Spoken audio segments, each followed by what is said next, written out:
Gloire au Seigneur, gloire à toi papa, Nkembo na Nzambe, mon zalisi na nyonso. Bien-aimé le Seigneur, bonjour et bienvenue encore dans notre chaîne Parole sacrée. Bisika to partage kanabino ba enseignement prophétique, to porte ta lumière afin que ba more ya parole bandimi ya tata Nzambe ba comprendre où ezali bien-aimé le Seigneur sans exact où ezali ya parole prophétique.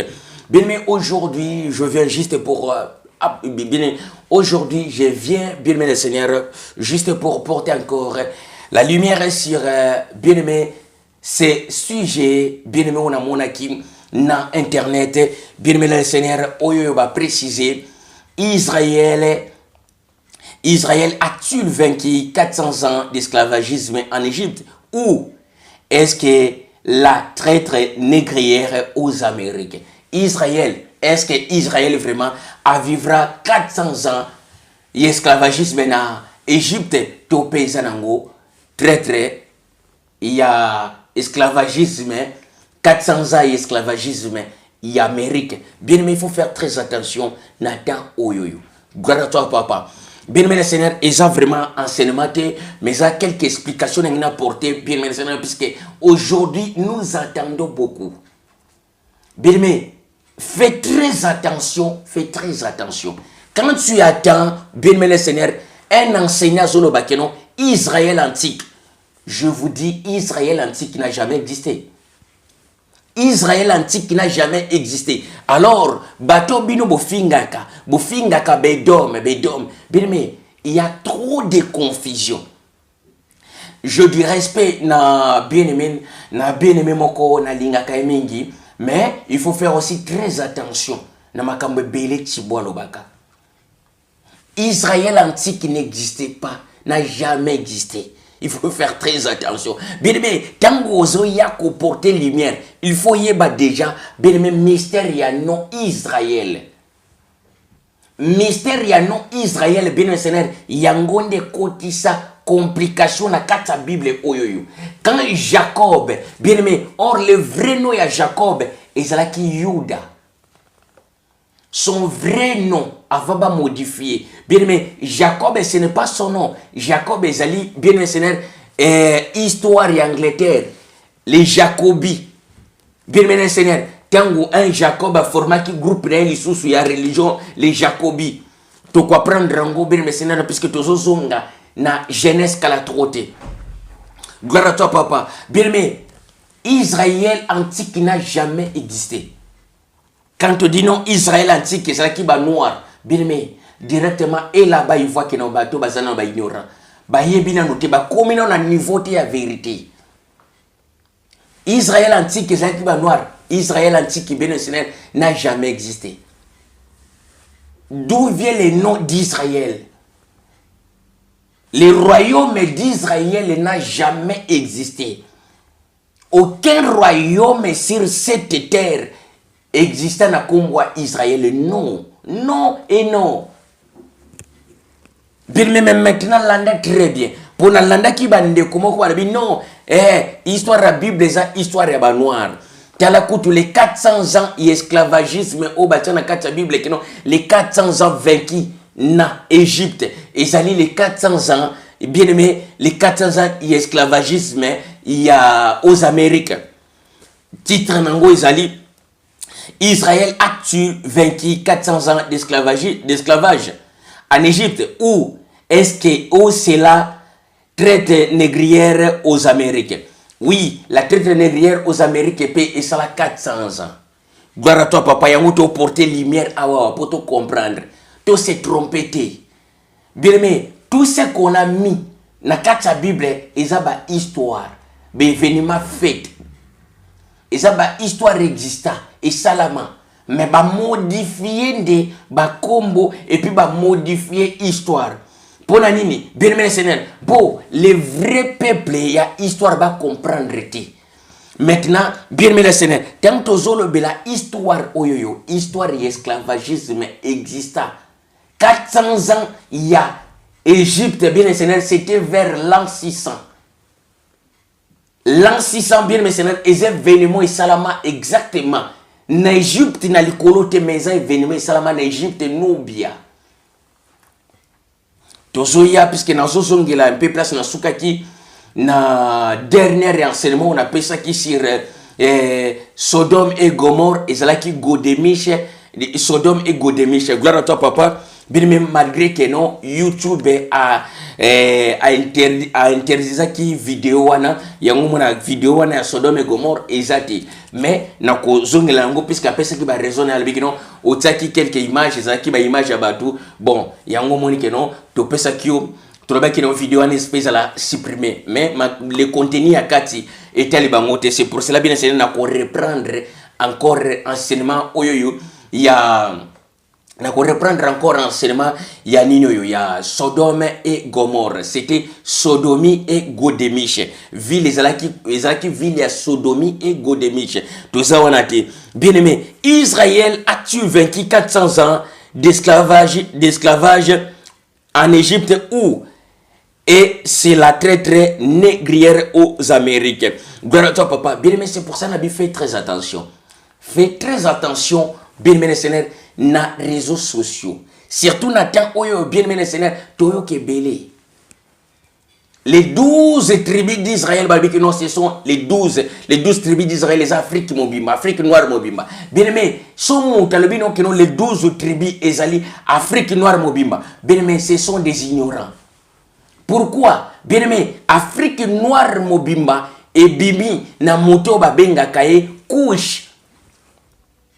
Couche ye wana descendant ya ba noir bango nyosto ba bimi na moto yo to bengi na kombo ya couche. Couche aza lokola le père ya ba noir après période ya délige. Après période de délige, bien sûr, la Bible ont précisé, bien sûr, na livre, il y a Genèse à partir du chapitre 10, au Kétina chapitre 11, au moment où le père principal des Noirs est allé couche. Mais maintenant, bien sûr, or, les Noirs ont déjà se multiplier. En Afrique, ils ont kitati, en Afrique, il y a en Afrique du Sud, bien mais c'est là après. Le mystère y a esclavagisme, bien sûr, y Égypte, Ezali, bien aimé, et loko et salami na l'an 600. Gloire à toi, papa, toko expliquer un peu très bien. Pourquoi il faut les botawane kende kozala? Il faut qu'il ne vivre esclavagisme, bien aimé, c'est en Égypte. Puisque la Bible a précisé dans le livre il y a Deutéronome, la bénédiction de l'Éternel est kindakati na 4e génération. 4e à 3e génération. Gloire à toi, papa. Mais maintenant, bien aimé, 4e à 3e ou 4e génération, malédiction, il y a malédiction silaka. Bien aimé, 4e ou 3e génération, bénédiction de l'Éternel et sa rétaka. Alors, alliance fait avec Abreya. Son nom c'était Abreya.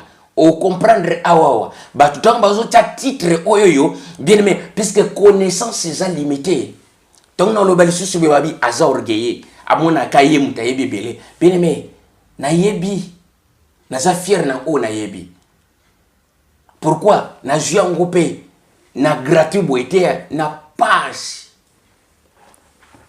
bien aimé pendant temps yozo lala nga na 0 heure funa la muka na hiver en pleine balabala na hiver pour natanga Bible na luka connaissance on a zera ngo lelo bien sena na zongo na bopetete na pasi bandeko bayebi pendant temps yo za na show bien na temps hiver nga na za na balabala na zoluka na charger téléphone bien sena na ba coin na ba re ya Paris. Téléphone nazo lukana charger pour na kobenga te juste pour na kota na Google na vérifier ba makamususu nzambe lokwa nzamba mawatela bino mon fils a vraiment besoin de la connaissance. C'est pour cela que mon bien Seigneur a sopi lokwa mbola bien même maintenant les 400 ans d'esclavagisme en Égypte exista et ça vrai. Et ça 400 ans d'esclavagisme, bien Seigneur, il y a Nubia. Ne confonds pas des choses. Bien même maintenant, tant que préciser ma cambo, bien même pour te comprendre très bien. Il faut te comprendre très bien. Bien même maintenant, yango zomona, somo tayelio Israël antique existate. Biso toza hébreux. Les véritables hébreux, ce sont les noms hébreux. Et si qu'elle n'a jamais existé, les noms hébreux, c'est falsification, il y a nom abacha. Puisque en réalité, quand on parle des Hébreux, les Hébreux signifient, les Hébreux signifient que non, mélange de peuples. Non. Bien aimé, les Abacha, na langue babengi Amaraka, bien aimé, et sa langue Éthiopie. Les Abacha signifient mélange. Et sa langue Oyoyo, Abreya, Banekoloba. Mais maintenant, bien-aimé Seigneur, qu'est-ce qui se passe? Le première personne, bien-aimé, na mystère ya mokili. Après séparation de l'homme, séparation des races. Il y a Genèse chapitre 11. Oh, mon histoire, il y a Tour de Babel. Na Tour de Babel, c'est là que, bien-aimé, Nzambe a séparé aux races. Pourquoi? Tous bazalaki unis ensemble. Bien-aimé, bazui mystère ya Tour de Babel, baklongola yango bakenda kokole yango na Actes des Apôtres chapitre 2, verset 1 à 4.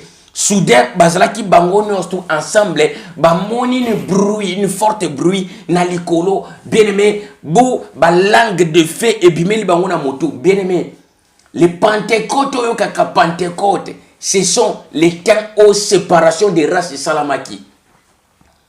L'événement s'appelait Pentecôte. Pourquoi? Bien aimé, les langues de feu ont quitté la Kibango pour séparer leur langage. Maintenant, pour la séparation, il y a langage, bien aimé le Seigneur, c'est là que symbole ya moto, lokola lo lemo, et bimela Kibango ni ostuna mitu, pour séparer. Il y a force en Zambé se manifester et séparer Bango. Séparation wana Nzamba ya kite non bino banwar bokende bino non. Les forces de tout puissant Dieu Père se manifester ce jour-là. Pourquoi? Puisque babandi ko copier abomination ya temps passé. Alors le tout puissant moni que non peuple aussi longtemps que non baza unis ensemble baza na facilité. Bien aimé que abomination moko et atteindre tout le monde. Puisque mon corps soit bandit, ma bébé, on va apprendre facilement. Pourquoi? Pour baser le même langage. Différence à pose à la qui n'a noté. Les races, ils étaient ensemble. Alors, Nathan actuel, tout n'a montignon, tout docteur, pasteur, maréchal, le banae, ba race se sépara wapi. La séparation des races a été faite où? Bien aimé, c'est Genèse chapitre 11. Genèse chapitre 11, c'est la confusion. Tour de Babel, c'est du Babel. C'est là que, bien aimé le Seigneur, langage change. Alors, le mystère Batiango lokola que non, bien aimé le Seigneur, et c'est là que kuna na Mésopotamie. Non, le mystère, bien aimé le Seigneur, il y a séparation des races. Ba race union, c'est tout le monde a kayamokili, ba outi en Égypte. Et puis les liens exacts se retrouver tilelo na yebi makambo na oloba mokeli na nyonso pa yebi que non obi sa vérité. Bien aimé, les liens exacts tilelo Abou Simbel, c'est là que bien aimé abomination wan exact tilelo. Pourquoi exact-il peut servir dans témoignage? Quand on enseigne ces choses, bien c'est na boyeba que nous avons histoire vraie fabriquée. Natia makolo nanga kuna te bien aimé Seigneur, mais tant nazo loba bien aimé nazo mona image ni ya place negizali bien aimé tant on enseignaka biloko yo c'est juste nako kanga nazo loba naza même pas na fungoli même pas Bible mais nako préciser des Genèse Apocalypse nazo beta chaque histoire ezalaki boy on vérifie pas les chrétiens au moins oui c'est vrai zo loba makama vrai. Pourquoi? Pour Nzamba se trompe pas kate. Ngate na Nzambe, mais na zui et pas na ye. Na yebi que non, a se trompe pas kate le baka vrai. Bien aimé, na devait se jeter tout ça toujours dans sujet na biso. Israël a-tu vaincu 400 ans? Israël, est-ce qu'il vivra 400 ans? Esclavagisme en Égypte. Topé, et zanango très très négrière, aux Amériques, oyo passa, et oyo sala 400 ans. Na oya na expliquer, on a simbango, na DVT, mais na soya malembe poto comprendre. Bien-aimé, oko ya côté yelo côté na katikati. Il faut luka, bien-aimé Seigneur, au comprendre sens et loko dès le commencement. Gloire au Père. Bien-aimé, maintenant yango mon a précisé. Na lobi boye. Bien-aimé, mystère oyoyo, il faut y ba place ni ba langue se sépara. Na simbi Genèse chapitre 11 pour na expliquer, pour te comprendre quand est-ce que esclavagisme banda. Quand est-ce que esclavagisme banda? Mais maintenant, bien aimé le Seigneur, or, sous malédiction, il y a race noire, que, bien aimé, yo chamo kozala esclave, il y a ba frère na yo esclave, yo noir kozala esclave, il y a les autres noirs. Et ces événements qui y a banano, mais ces événements, il y a les origines. Tromperie, bien aimé le Seigneur, tromperie à Aden. Tromperie, les cas qui n'a qu'à jardin de les serpents tromper Ève. Non, ils ont race noire. Moto, moi, na race noire a yeko tromper Ève. Nazasir, bansenement na sin enseignant ezali wana gloire à toi papa. Bien mais pona zonga so sima mingi te. Yango na préciser. Tango zoyo kabazono bakeno Israël antique ezalaki ba noir. Israël antique n'a jamais existé. Moto monta ko prouver que Israël na seya moyoyo ezaki na royaume moko comme na royaume d'Israël. Non, première fois na vie que oyoka pays comme Israël Israël wana. Ne te trompe pas, bien aimé. Alors le mystère est très efficace et très puissant. Pourquoi? Bien aimé, parce que peuple wana tambol baza peuple à Israël. Oui, baza peuple il y a ni Israël. Leur nom s'appelait comme ça. Banda ko benga ba Israël te Israël ezali Yuda. Azalaki roi na Éthiopie. Na royaume Aksum au monaka Jacob. Le royaume s'appelait royaume Aksum. Tu peux prendre en na Genèse. Mais maintenant bien aimé le Seigneur, le peuple au Moniwana ba bengami na kombo yo boy. Donc ba bengami Israël te ba bengami J N.J Israël. Donc le peuple là s'appelait le peuple de J-Israël, le peuple kazé, les orthodoxes, les J-Israël, les J-Israélites. Bien aimé les J-Israélites, ils ont le peuple kazé. Battribuer bango maintenant pendant temps où il y a persécution, il y a Hitler, battribuer bango combo, il y a ba juif. Les Congo ya ba juif bien sena ba jango bien aimé pendant temps oyo ba signer pacte na Hitler. N'engi to comprendre très bien. Mais bien aimé maintenant tant to lo bila makambu oyo bien aimé il faut yeba Israël antique existait et ça faux. Les Hébreux noirs bien aimé ba existait les Abacha bazati lelo.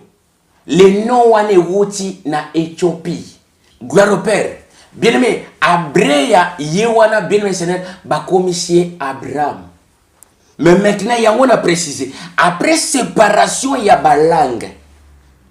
Séparation, il y a langue, il y a tour de Babel, on a une confusion entre bango. Pourquoi? Puisque les races, ils étaient unis, ils étaient tous ensemble. La terre entière, ils avaient un langage kakamoko. Mais maintenant, pour les séparer, pour séparer bango, bien aimé le Seigneur, il faut quoi? Il faut pas y avoir séparer, non.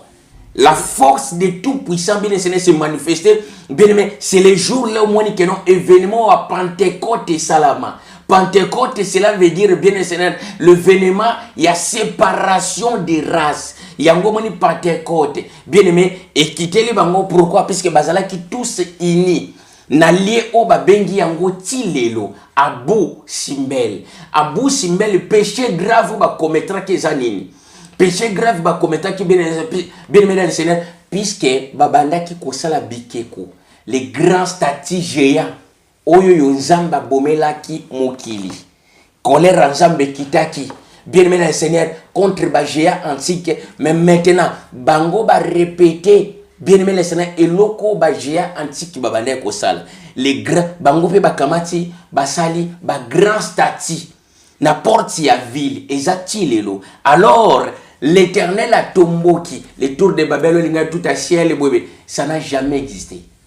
Eza lokuta, événement elekana na Afrique, nabu simbel, ezati lelo. Na yebi makambo na zoloba. Alors tambol bakakeno le tour de Babel, non, les pyramides tout autour de la ville. Pourquoi? Pour bâtissons une ville. Enfin que bâtissons une ville pour baser l'ensemble. Après bâtissons des tours. Bâtissons des tours, bien aimé le Seigneur, tout autour de la ville pour servir dans l'île et servir dans repère, dans désert. Pourquoi? Balongwe plaso bazalaki na Égypte et bazalaki na Éthiopie na se. Ba mati maintenant pour na nini bazoluka place za pleine. Le monde ancien ezalaki tout, ezalaki plein partout. Mais maintenant, bien aimé, après que le monde ezalaki submergé na mai, maintenant bien Seigneur dégâts wana et formé autobengaka ba relief. Ba relief yango to mona ka ba montagne. Bien aimé, le Seigneur, ba colline et formé à partir de maï. Gloire à toi, papa. Bien aimé, et formé à partir de dommage à maï, inondation. Mais maintenant, après cela, tango bien aimé, le Seigneur, ba oba bikaki. Après événement wana, bien aimé, ba luki maintenant, ba zoluka wapi, ba zoluka pleine. Pleine pour ba bâtir maintenant ville. Comme auparavant. Bien aimé, quand ba bâtir ville, au lieu ba tonga ville normale, bango ba zongi si les mêmes actes abominables au bas géant antique batongaka. Les statues au bas bengaka, les statues bazo bengango pak. Ba statue wana bien senoro ba moni ba statue géant. Yango moni batia yango tilelo. Soko beti Abou Simbel. Abou Simbel lexi père Simbel. Le père bien-aimé des noirs, bien-aimé des Seigneur, c'est Simbel. Alors les Simbel yewana eza mutu mwindu. Alors, histoire ya Simbel, histoire ya Abou Simbel, batiango Nimérode. Nimérode existait puisque, bien aimé, Nimérode est le fils de Couche. Couche c'est noir. Couche c'est noir. Moutoumouindou, Yoana Couche, le père de tous les noirs. Bien aimé, mais maintenant, Nimérode, le fils de Couche, n'a jamais existé. Simbel, le fils de Couche. Quand, bien aimé, le premier homme, Oyo, azalaki puissant na terre. Le premier homme puissant na terre, Nimérode non.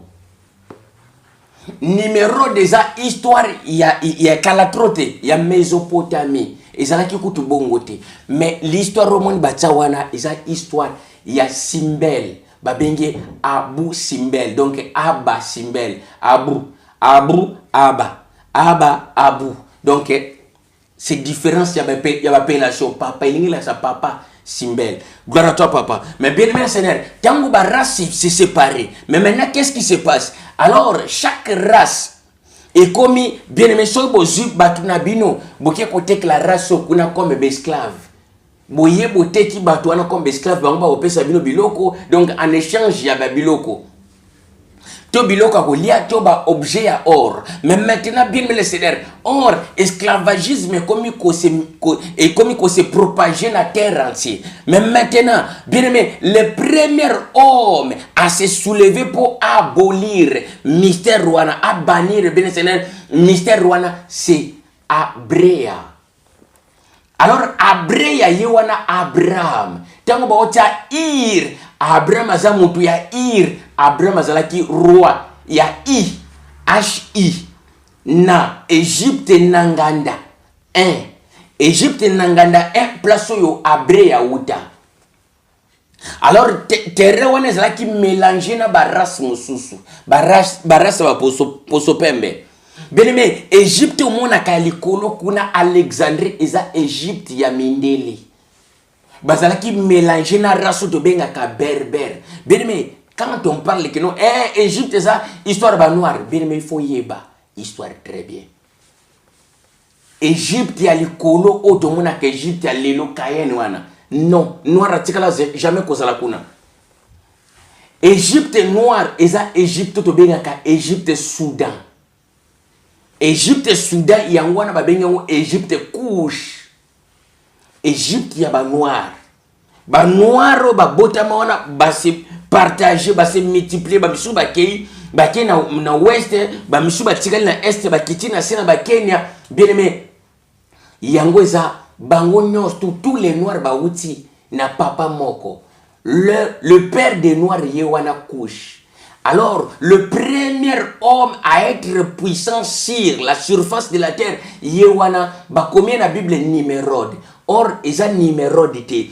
Eza Simbel. Simbel yewana bande ko bengaye Abu Simbel. Abba Simbel. Alors, na période ya Abu Simbel, na période ya Abba Simbel, c'est là que bien aimé bazwa ki idée que notre tonga ville, ba tongi ville bien seigneur, n'importe ya ville ba kamati ba te quatre races. Bien aimé na seigneur, 4 races ya ba géant, ba place à la porte ba ville comme hommage ya ba géant. Bien aimé, c'est là que l'Éternel a siliki. Mais maintenant comprendre non, moi depuis encore mon tesate. Il faut na salanine. Bien aimé, ceux qui na tiki bango comme baolo ba même langage. Bien aimé, ba continuer toujours ya commettre abomination. Gloire à toi papa. Bien aimé, maintenant c'est pour cela que non, l'Éternel a kamati, bien aimé, a tindi une forte esprit, auto bengango Pentecôte, bien aimé, une forte esprit, bien aimé, c'est un esprit et na confusion des langues, bien aimé, et partager na chaque likola mituna bango, lokola bazaki ensemble na ville moko, na mituna bango, bien aimé, directement ba moni, o isa symbole, il y a moto ngweza na sous forme ya lolemo likolo ya motu me ya moto bien aimé lolemo likolo ya motu pour na confusion ya lolemo na bango et confondre langage malobe bimaka na lolemo.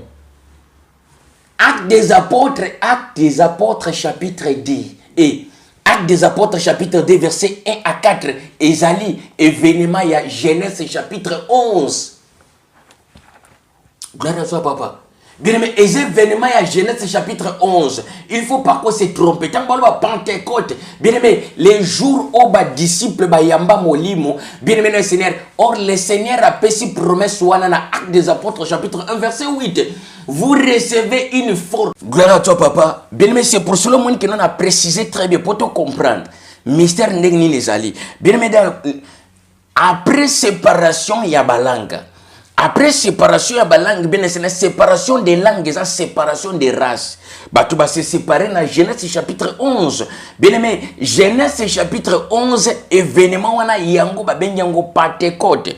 Gloire à toi, papa. Bien aimé, Pentecôte exact, bien aimé, Seigneur, les jours où les disciples vont recevoir une forte puissance. Bien aimé, événement, il y a des disciples qui vont recevoir une forte puissance. Il y a un PV ya longo. Va recevoir molimo ya makasi. Gloire à toi, papa. Bien aimé, répéter. Bien aimé, le Pentecôte aux hommes qui se retrouver dans le livre, il y a Actes des apôtres chapitre 2 verset 1 à 4. Événement wana eza événement oyo yo balongola yango na Genèse chapitre 11.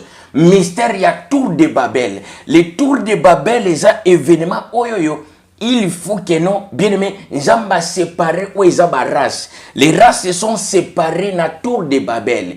Dans l'histoire de la tour de Babel. Mais maintenant, ces jours-là, bien aimé, ces jours-là que bien aimé, bateau, va recevoir qui?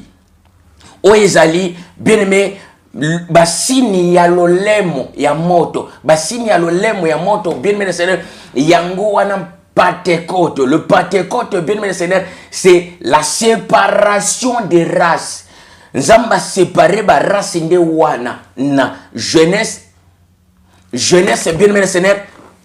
Gloire à toi papa. Genèse chapitre 11. Bien aimé, Genèse chapitre 11 ndambu ya mystère ezalina Actes des apôtres chapitre 2 verset 1 à 4.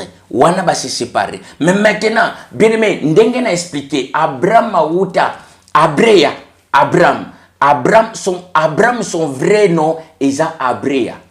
Abrea ye wanande mutu ya histoire ya Bible. Auta wapi? Auta bien-aimé na Nangada 1. So royaume ezali royaume banda ko benga royaume Hi. Me batai kino babi Abraham aza mutu ya Ir. Kuna na Mésopotamie, kuna na Iran. Non. Bien-aimé na ngito comprendre histoire très bien. Mais maintenant, bien-aimé Seigneur, tango zomona bande ko bazokoma. Ndengo moni na titre na biso. Totie Israël a-t-il vaincu 400? Israël vivra 400 ans esclavagisme en Égypte, ou c'est très négrière aux Amériques. Yango moni bien-aimé nazo préciser makambo non pour te comprendre. Alors, qu'est-ce qui se passe? Bien-aimé, qu'est-ce qui se passe au juste? Et le quoi se passe au bien-aimé Seigneur, puisque il faut comprendre le mystère d'abord très bien. Ni nezoleka. Histoire bien-aimé, mutu ya liboso abandi kopesa liberté na besclave. Abrea abandeki kosomba na royaume na ye asomba ka besclave apesi bino liberté. Abrea asomba ka besclave apesi bino liberté. Alors, comme mokeri babandi kobenga bango le royaume des Abasha. Abash eza na ancienne langue na bango elingi kolakisa keno le peuple est mélangé. Or, bien-aimé, na wana, bien-aimé le Seigneur, jamais ba race bako sangana ensemble. Les races de peau, beaucoup sangana ensemble te. Bato monde na mindele beaucoup à la place mon côté. Bien-aimé, bato monde na mindele beaucoup botate. Bien-aimé le Seigneur, yango moni pe mystère brana ma précisa que non. Bien-aimé le Seigneur que non, mundela ko bala moto mwendo te ezali sumu. Pourquoi? Parce que euti, bien-aimé le Seigneur, euti na comportement antique. Euti na comportement antique, bien-aimé Seigneur. Dans l'antiquité, bien-aimé, jamais un noir a kobala mundele. Pourquoi? Depuis événement, il y a Genèse chapitre 11 et Salama, bien-aimé, na kanda nzamba séparé ba hache, ba séparé ba race. Na kanda wana nzamba séparé ba race. Nzamba séparé ba race pourquoi? Bien-aimé, nzamba séparé ba race puisque babandi encore ko former ou eza abomination na misunaye. Gloire à toi papa. Mais bien-aimé même maintenant, il y a un moment où préciser ba mystère oyo, tant où préciser makambo pour te comprendre très bien. 400 ans, l'esclavagisme en Égypte est vrai. Et puis, bien aimé 400 ans, il y a très négrière aux Amériques, et ça aussi vrai. Mais maintenant, ne mélangez pas de choses, puisque ça deux mystères différents. Gloire à toi, papa. Bien aimé, Moutalibo, ça va dire couper sa esclave et liberté, ça abria. Mais maintenant, il y a une histoire de la Bible. Alors, bien aimé, na États-Unis, na Amérique kuna, na États-Unis d'Amérique, bien aimé, après 400 ans de sous esclavagisme, bien aimé, le premier président, Oyo Atelema, bien aimé, a décidé que une fois paix ça va noir, liberté, abolir, bien aimé, c'est un mystère esclavagisme, bien aimé, ezali Abraham Lincoln. Lincoln Abraham Lincoln, Azali, 16e président des États-Unis. Gloire à toi, papa. Bien aimé, Seigneur. Le 16e président des États-Unis, bien aimé, Seigneur, après avoir il y a plusieurs tentations, la présidence à Zouakate, bien aimé, aïe Kozua. Bien aimé, Seigneur, à partir il y a 1800. À partir de 1800, bien sûr, 40 quelques comme ça, là, si je ne me trompe pas, Abraham Lincoln a eu passé en tant que président. Alors, bien aimé, tant que l'équipe président, l'équipe, la présidence, comme le 16e président des États-Unis, Abraham Lincoln. Or, kolo histoire, comme on a eu Abrea, alors, bango sikoyo, tellement Abraham Lincoln a payé ça qui descendait Abrea. Oyo bazalaki une esclave kuna aux Amériques puisque bato bakina na mystère esclavagisme il faut faire très attention. Ba o bazwaki bango bien aimé le Seigneur à partir d'Éthiopie ba mema bango kuna aux Amériques. Bien aimé, c'est là que ba uta mingi aux Amériques kuna ba uta trop na Éthiopie. Les Éthiopiens baza trop kuna po bakangara swana mingi bamema bango kuna. Pourquoi? Po babane ko cibler place au ba histoire ezali ba histoire ya Bible. Mais maintenant, bien aimé le Seigneur, aux Amériques ils ont des Éthiopiens et belé. Les Éthiopiens wana bien le Seigneur, baza descendants ya Brea. Na ngito comprendre très bien. Les descendants d'Abrea yango wana moni Abraham Likon apesa bango o ezali abolir bien aimé o eza esclavagisme na ba descendants ya Brea. Mais bien aimé le Seigneur, mais maintenant tant que préciser makamboyo. Les descendants d'Abrea baza batu mususu. Les Congolais pe baza batu mususu. Autre baka le peuple d'Israël. Eza mystère mususu. Na yebi awo eze un peu compliqué na kine malembe. Abraham atika pays na ye. Puisque nzamba lo baki no, il faut que na terre. Terre oyo nzamba memi Abraham. Ti lelo soko tundi pasteur, évangéliste, diacre. Oui, nzamba lo bina ke na terre moko boy. Bien aimé, or nzamba préciser à Brea, il faut que na terre. Terre wana Abraham yake ezali terre oyo ezalaki ke no terre ya ba histoire ya les origines. Ezali wapi? Eza na Éthiopie. Na corne de l'Afrique. Les cornes de l'Afrique place au monde Éthiopie, la place ba événement, il y a les origines, histoire à les origines et c'est pas ça wana. Mais maintenant, tango Abrea atiki royaume naye, royaume pays naye ir, aye wana, aye comme auto benga kango na terre ya pèlerinage. Aye pèlerinage pourquoi? Pour restaurer histoire passée. Aye ko restaurer histoire passée. Mais maintenant, tango azotambola selon molimo. Bien aimé, molimo na nzambe nde muteza kotambusa pour préciser awa événement tel se passa, awa événement tel se passa. Bien aimé, tango balobaka ancien yango eza makambo zoya. Je sais que non bien c'est partout to comme un peu puissant et pesa fort. Pourtant balobaka Bible azoba ancienne alliance, na nouvelle alliance. Bien aimé, il y a ancienne alliance eza na alliance o nzamba sala na Brea. Bien, mais à part l'alliance wana, le peuple d'Israël, le peuple du Congo, ils ont mystère et alliance, ils ont mystère et adoption. Tout ça na alliance ya Brea, tout ça na alliance ya Liboso, ya Shael, ou bien alliance ya Noé, après alliance ya Brea, alliance d'Abraham, et puis tout ça na adoption ya peuple ya Israël. Mais maintenant bien le Seigneur. Abrea nde mutu abandaki kosomba be esclave. Ce qui a sombi esclave a péché liberté. Au longo esclave comme libre. Mais maintenant, bien aimé, or eye kosala lisusu. Mutu abandaki kopesa, bien aimé le Seigneur, abandaki kopesa liberté na be esclave. Alors, Nathan, bien aimé, il y a traître négrière. Nathan, bien aimé Seigneur, il y a traître négrière aux aki triangle. Négrière, bien aimé, basomba batu, bakanga batu pe par force et belé n'Éthiopie, ba mema bango kuna aux Amériques. Alors, l'événement il y a 400 ans aux Amériques, bien aimé, et ça événement il y a 400 ans aux États-Unis. Bien aimé, événement il y a 400 ans aux États-Unis, bien aimé, pourquoi? Puisque les traîtres négrières et bandits na 1400. 1400 bien aimé, à partir de 1460 quelques traîtres négrières et bandits. Tout ce qui est 1400. En général, les traîtres négrières et bandits na 1400. Et ils fait nango na 1800. Na 1800, place yo, abolition bandit ko salama. Abolition salami aux États-Unis, abolition salami en Amérique kuna et abolition en Amérique, abolition aussi en France, aux Antilles.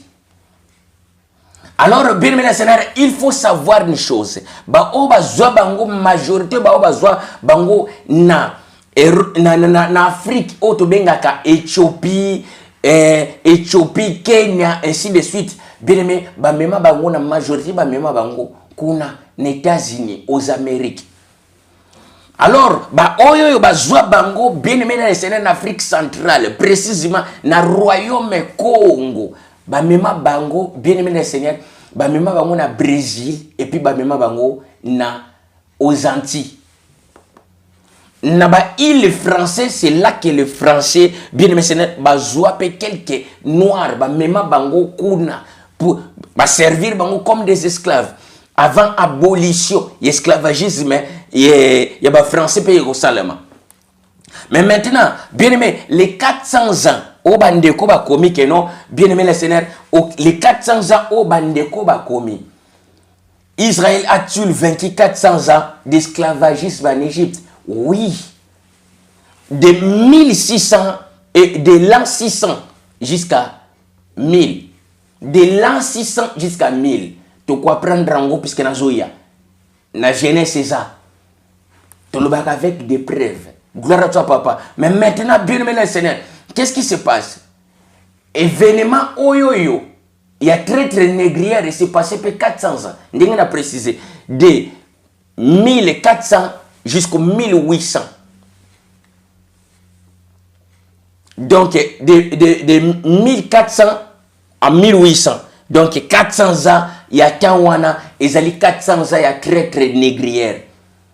Jusqu'à ce que l'abolition est ko salama abolition d'esclaves. Mais maintenant, les États-Unis moutali bosso à télémi abolir bien aimé le Seigneur, abolir bien aimé esclavagisme ezali Abraham l'icône. Mais maintenant, tango ba zui bien aimé ba récit à Bible. L'histoire ya Brea ba tribué ango Abraham l'icône. Ba longoli l'icône ba tseka ka Abraham. Son nom est Abraham était.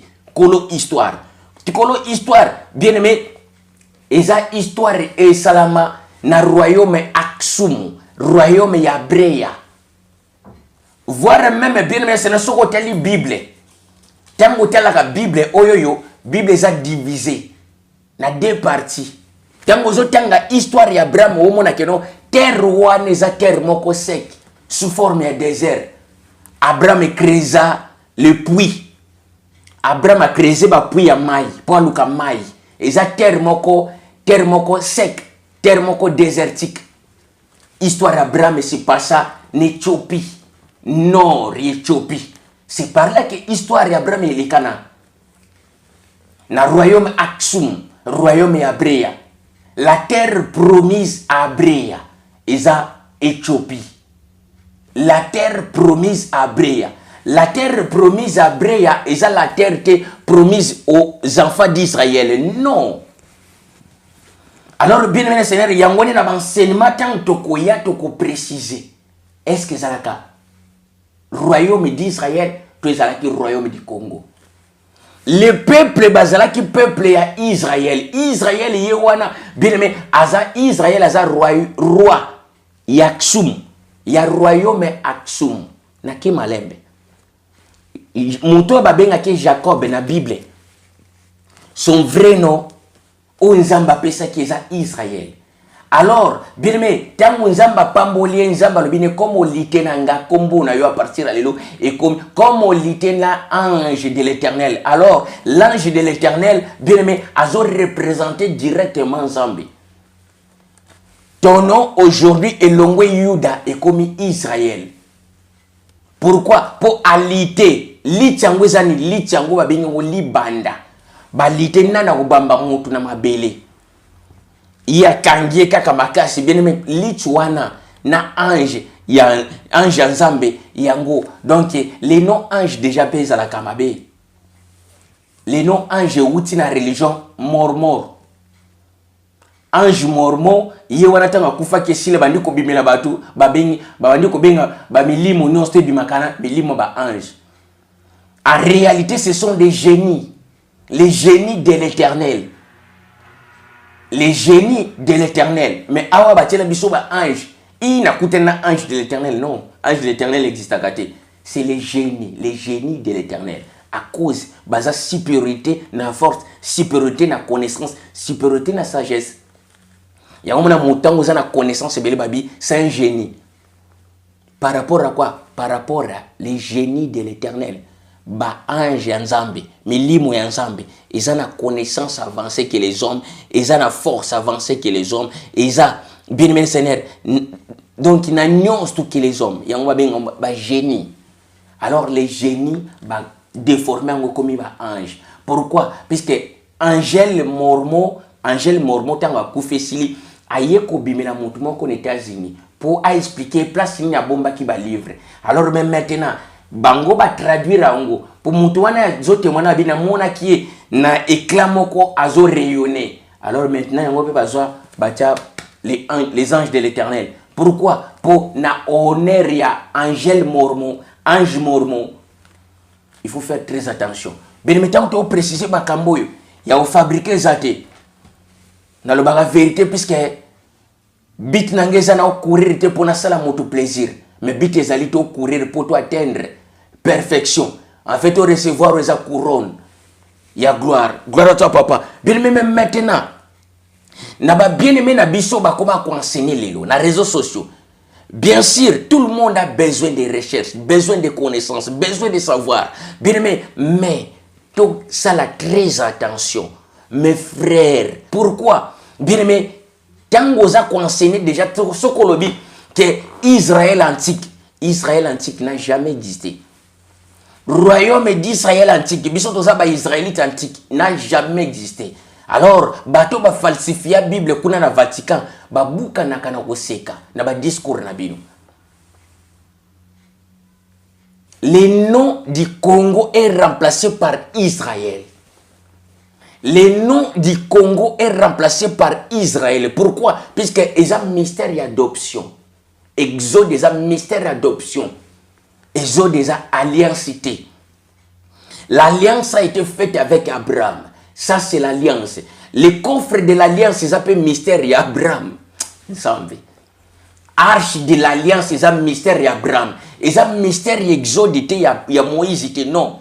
Au bas, arche, non, c'est faux. Au quoi prendre, rango, beka il faut quoi. Nazawana kaka, bien mené sénère pour la sala musalo, Nsamba bengelinga nango. Gloire à toi, papa. Bien aimé maintenant, bien aimé kalamingite. Toko banda ko tia bien aimé bo banda ko recevoir enseignement bien aimé seigneur temps à temps donc ndengi sala kili bosote na semaine moko mbala moko mais cette fois-ci ça sera un peu régulière. Gloire à toi papa bien aimé loko tozo senga ba o balingi ba soutenir musala nzambe puisque nous manquons quelques matériels pour tous en a besoin en plus yako travailler nabino bien aimé chaque soir bon on recevoir prière en ligne pour na kusunga bande kumususu baza na ba difficulté. Je sais que bien aimé le Seigneur makambo si la kate même moi qui vous parle il y a naza toujours na ba combat ya ndenge na ndenge mais loko yo bien aimé après avoir combat après avoir bataille au monde naza toujours debout. C'est la prière qui fait ma force. Prière ya ngone salaka force ya moto. Donc, je crois qu'à la mingite, tu as prière à 21h nano. Pourquoi il faut na servir vraiment à temps plein. Donc, voilà, ils ont facilité. Bien aimé, ils ont vraiment facilité. Mais, toujours je ne suis qu'un humain comme vous. Gloire à toi, papa. Monsungi oya sungaka apesa makasi. Oui bien aimé wana tokutani encore na enseignement ezakoya ezalaki ya bino ndeko Gédéon wa bisa ben. Bien aimé tokutani na enseignement ezakoya nazo zonga maintenant na livre ya Genèse pour to continuer toya kopesa ba mystère oyo etikali. Bien aimé sache-le que non il y a du terrible. Et ça n'a pas mystère étonnant où ils accueillent nano yokate, litoi na yo nano yokate. Bien aimé, voilà. Bon, pour répondre à l'élo, bien aimé, c'est tout ce qui est dans lobby. Je vous dis à bientôt et ciao.